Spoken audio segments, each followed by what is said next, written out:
Sorry about the long delay in a new recording. It's been hard to get anything recorded in my house during the heat around here, and I have an old house. Its AC is extremely loud, and when I recorded, I couldn't even hear myself in it. Now that it's a bit cooler, I can get recording again. I have a little bit of a special reading for you guys to help make up for the delay. I haven't been able to record, but I have been able to write. So, without further ado, I give you my I Really Hate Spiders short story. As we begin, I want you to turn off the lights, close your eyes, and turn up the volume.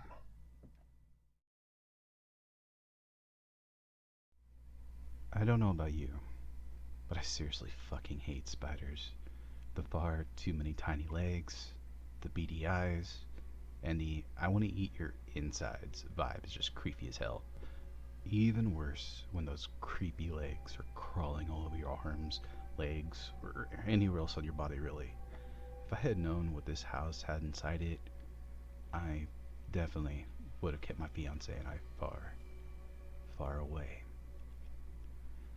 We had just become engaged. Yeah, after 2 years of dating, I finally had popped the question. We decided that we wanted to find a small house to set down roots in, eventually start a family in. It took weeks of house hunting until we found a small, cute 3-bedroom house in a rural town just a few minutes out of town.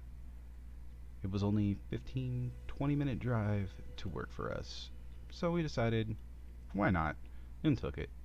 It was far enough from town, we did not see a ton of traffic, and was back far enough into the rural area that we did not have a neighbor for a couple of miles. Being two hermit gamers, we couldn't ask for anything better. Things went well for a couple of months. We had several large spiders found in the house, more than we did in town, but given it was the country, I figured this was normal.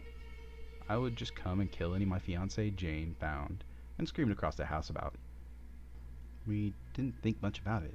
We spent our time in nerdy bliss, work, games, physical activities, rinse, repeat. Life was good. It was about 3 months in when Jane randomly received a spider bite. We rushed her to the doctor, but since we didn't find the spider that bit her, the doctor couldn't do too much.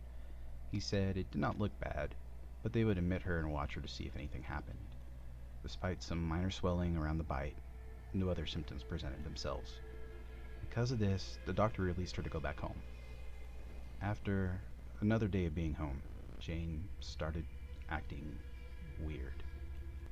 She didn't eat much when I cooked, and was very lethargic. She eventually stopped going to work, saying she just didn't have the energy. I made enough with my job that she didn't have to work, so she just quit her job. This was not the only odd thing to occur. She wanted to keep the house as dark as possible, saying it was more relaxing. This didn't bother me too bad. Being a gamer, the lights would often reflect on the screen, making it hard to see, which honestly was annoying as hell. After a week of quitting her job, I called her doctor to discuss her most recent symptoms. He said it was peculiar, but didn't know of any spider venom that could have caused this, so it might be a psychological reaction to something, and the spider bite was just coincidental. Not having a doctor degree to back up an argument with him, I let that be. He obviously wasn't worried or concerned, but I sure was. Jane was acting weirder and weirder as the days went by. She never seemed to sleep. I would stay up late on weekends playing a game, and she would be up when I woke up. She would always say she slept, but honestly, I never remembered her coming to bed with me.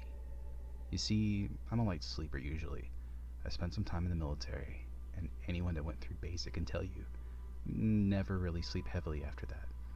A 6'5", half ogre, half troll in human skin screaming at you makes you ready to jump at any time there was a sound, lest wake up to a very unpleasant face screaming at you and making you clean the latrines with a toothbrush or something. One day, I left for work to come home afterwards to find Jane nowhere around the house. I called out for her, looking all around, going across the house, calling her name. I came up to the laundry room. There was an access to the attic there through a hatch door in the ceiling. It was open. I called up for her, and she poked her head out. "Oh, honey, sorry. I was moving some of the boxes we never packed up here, and must not have heard you." Again, I didn't really press the issue, but the fact she never went up there due to her spider phobia kept gnawing at me. She had refused to go anywhere near that door while moving in, and left it to me to move all the boxes and old decorations up there. After that occurrence, I was not sure, but every night I could have sworn I heard shuffling and skittering in the attic whenever I was going to sleep. Whenever I would get up to do a check, Jane would be somewhere in the path doing some chore activity and just tell me to go to bed. That it had to be rats or something being an old house. I never should have let her talk me out of it, but she had this way with me that made me accept whatever she said as normal and just move on. A couple of weeks of this passed, until I came home one day to find my home encased in spider webs. It was like a huge cocoon or a web sack encased my house. Webs extending out to nearby trees and to the ground. I approached the house, ducking under some of the thicker strand groupings and pushing through the thinner ones to where my front door was. It was wide open under the webbing. I started to pull and tear at the strands, but as I did, all around me, black started to swirl in after me. Tons of tiny black spiders were making their way to me. Before they reached me, I jumped back away from the door, and they followed me through the webbing, chasing me back to my car. What the hell was that? I started my car and reversed out of the driveway and drove to the hardware store in town. I bought a fire axe, a long lighter, and some of that spray bug killer stuff in a gallon jug. Along the way back, I stopped at a local general store, bought a long sleeve hoodie, some thick leather gloves, and a couple cans of hairspray and a canvas backpack. I was getting into my house, one way or the other, even if it meant roasting those fucking spiders or burning the forest around my house to ashes. I pulled back into my driveway to see the cocoon had grown thicker around the house. There was a strap on the backpack. I could put the fire axe through it and have it serve for a holster for it.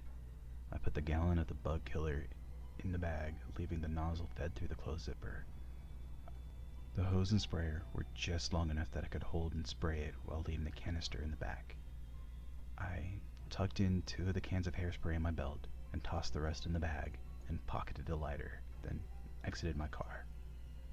I tried to make my way through the thinner areas of webbing, but that started to get impossible, as it slowly grew thicker and thicker, to the point where I'd be tearing through chunks of webbing. I pulled out the lighter and a can of hairspray. No better time than the present, I guess, and used my makeshift flamethrower to burn my way through the webbing to my house. I remembered hearing a screaming sound through the loud whoosh of the flamethrower, but I couldn't make it out very clearly, and I didn't have time to stop to investigate that. No telling how Jane was doing in there, and I was not leaving her in there any longer than she had already been. I burned my way to the front of the house, and finally through the large covering over the door. Inside, it wasn't any better. The house's walls and floors were coated in webbing. All around me, I saw spiders crawling amongst the webs. Little cocoons of what I assumed were insects or other small animals dotted the webbing. The spiders would start to approach, but I would spray them with the spray, and they fell dead to the ground. After a little bit, I guess these things learned to avoid me as I crept along through the areas that remained uncovered by webbing. I made my way to her bedroom to see Jane, seemingly floating in the air. It took a second before I realized she was not floating. She was hanging onto a wall of webbing. I called out her name, and she turned around in the webbing, still clinging it while facing me.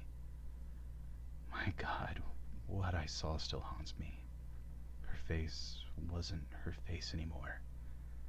She had grown 3 new eyes along her forehead, and all her eyes had turned into dark, shiny little pits. She had also grown 2 fang-like hairy protrusions that jutted from her mouth, much like the fangs of spiders used to bite their prey. A smile crossed the rest of her face before she leapt at me. I fell back in time to avoid being pounced on. She landed on another area of webbing and skittered up to the ceiling where she looked down at me. She, or it, cocked his head and spoke to me. Her voice was higher and seemed to be three voices speaking at one. Jason, you've come home. However, you've killed my children. You've killed our children. It's not very good parenting. No, not at all, Jason. It chuckled to itself a bit, then continued. It's okay. We will make more. We can always make more. You were always good to me before I became the new queen.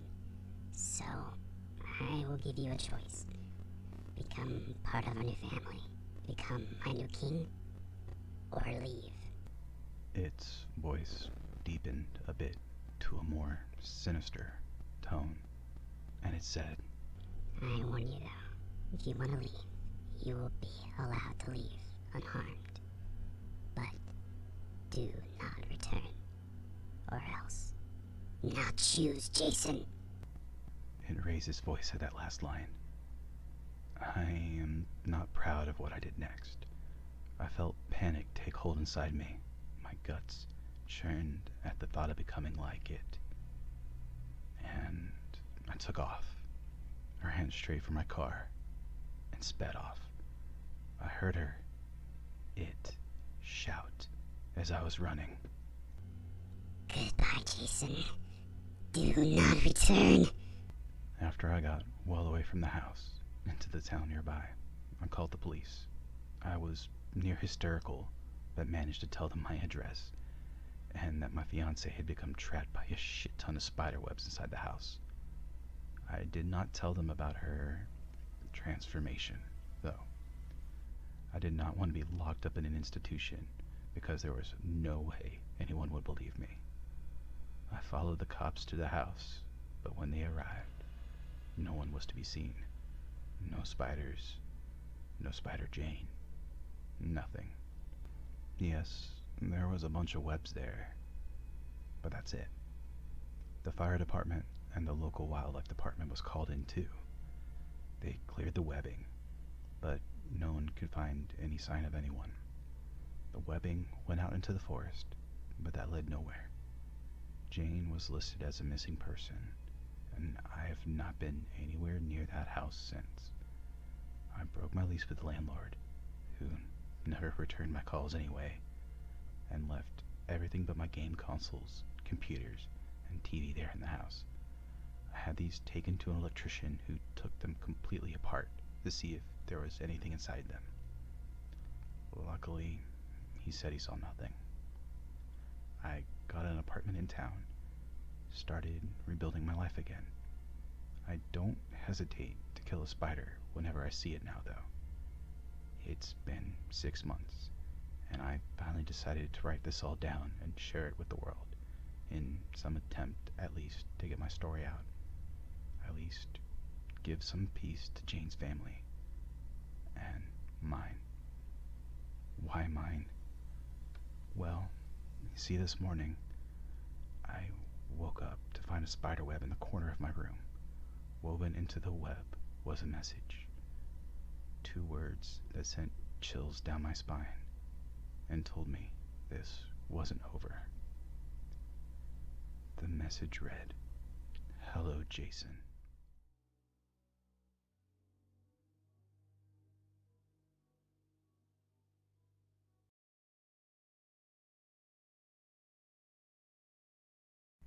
Okay, so that's my part 1 for I Really Hate Spiders. I'm going to try to record part 2 this weekend, and I should have it posted for you sometime this week or next week. Probably next week. Yeah, definitely next week. I wanted to thank you guys for tuning in and listening again. And again, I really, really am sorry for the delay. But honestly, I didn't think you guys would want to hear a bunch of AC rambling instead of my voice. So yeah, but if you guys can, please hit the like button for this, and if you have any friends you send this to, or if you haven't already done it, hit the bell button to subscribe. And I promise, at least while winter is starting to set in, I'll be able to record